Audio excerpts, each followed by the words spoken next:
And now, as promised, I'm going to go over every supplement that I take in a day, throughout the day, every single day. And these are pretty much year-round, not just in a competition prep, whether it be for powerlifting, jiu-jitsu, or anything else I've got myself into.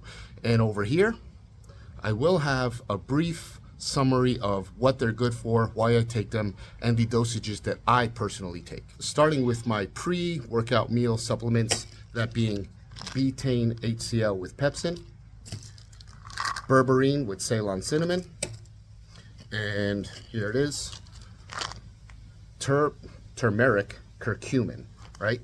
And I take those about 30 minutes prior to my first meal. And the betaine HCl helps with digestion. The curcumin helps with the absorption of the berberine, and the berberine helps with insulin sensitivity. Being my first meal is pretty high carbohydrate. Now, directly following my first meal, I take vitamin C with rose hips, DHEA, and a D3K2 as well. And those are directly following that first meal. Now, for what I use as a pre-workout, first I will put up my DIY pre-workout that for a very long time I was just making myself. Now, just for a little bit of efficiency, I'm using Total War from Redcon 1. I like it. It tastes good, does the job, and occasionally I will add in some of the stuff that is a little low, like the citrulline and other things. But right now, it works well. I like it. I also take 15 milligrams of yohimbine. I used to take 3 milligrams of rauwolscine, which is alpha yohimbine, but it's come a little bit harder to find. And the more I looked into the studies, I found that all of these studies have been done on actual yohimbine, and the rauwolscine is just assumed to be better, but never really tested to be doing so. So I went back to the regular yohimbine as it's proven. The only thing else that's more proven is actual, just good old-fashioned creatine monohydrate.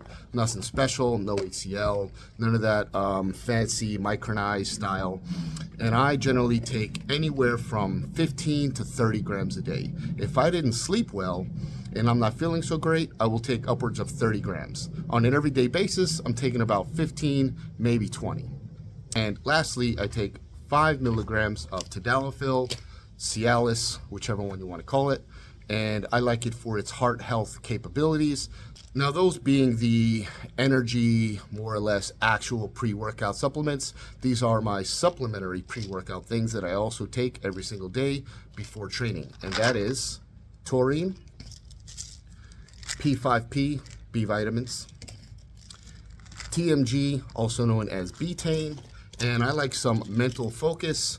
And for that, I take alpha GPC and some sort of mushroom kind of supplement.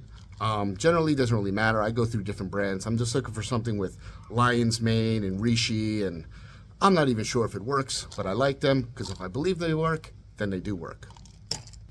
So on to my last group of supplements, these being the post last meal of the day, about an hour or a little bit more before I go to bed.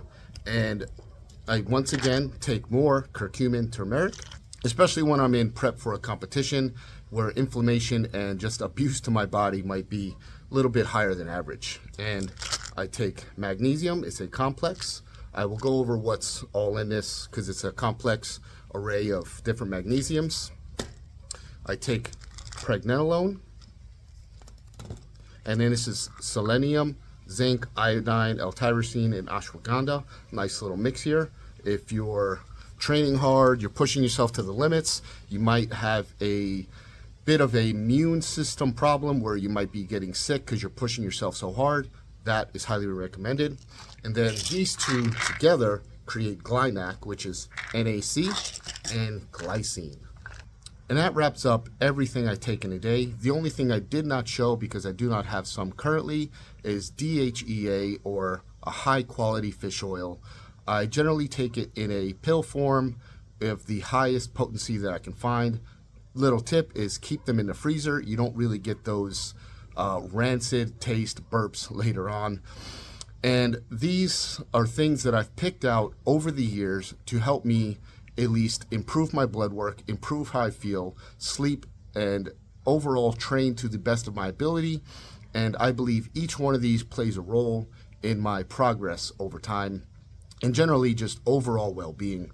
And these haven't really changed in a long time. It's what I've been using for quite a while. I doubt I'll be making any changes anytime soon. So this wraps up the supplemental portion of the video.